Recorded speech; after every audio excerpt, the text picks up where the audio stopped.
యువతరం. ఎందుకంటే అవును. వీళ్ళకి ఇదొకటే లోకం కింద మనం పరిచయం చేసాం.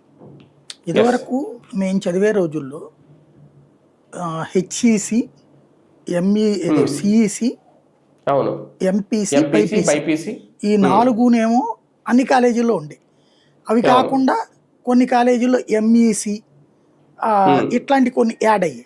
ఎస్ఆర్ఆర్ కాలేజ్ ఉండేది. దాంట్లో అయితే దాదాపు 28 గ్రూపులు ఉండేవి.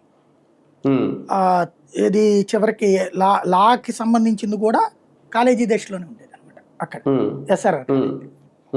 అట్లాగా కోర్సులు ఉండే ఆ రోజున. మనకి ఉన్నటువంటి ఇంట్రెస్ట్ని బట్టి ఇప్పుడు అప్పట్లో హెచ్ఈసి చదివే వాళ్ళు అంటే క్లరికల్ ఉద్యోగాలు, సూపర్వైజర్ ఉద్యోగాలు, మేనేజర్ ఉద్యోగాలకి ఆ రోజు వాళ్ళు పోటీ పడగలుగుతారు. తర్వాత ఎంఏలో చేసి లెక్చరర్, టీచర్లు అవ్వచ్చు, సోషల్, ఇంగ్లీషు ఇట్లాంటి వాటి. అంటే ఇక్కడ వీళ్ళు ఆ తర్వాత తీసుకునే పీజీలో తీసుకునే సబ్జెక్ట్ ఇంగ్లీష్ తీసుకుని బీఈడీ చేసుకుంటే ఇంగ్లీషు, హిందీ తీసుకుని బీఈడీ చేసుకుంటే హిందీ టీచర్, సోషల్ ఇట్లాగ ఉండేవాళ్ళు.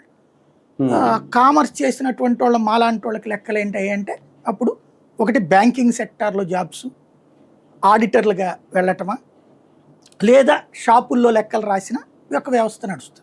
ఇది కామర్స్ చేసేటటువంటి వాళ్ళకి. మూడవ సెక్టార్ వచ్చేటప్పటికి బిఎస్సి.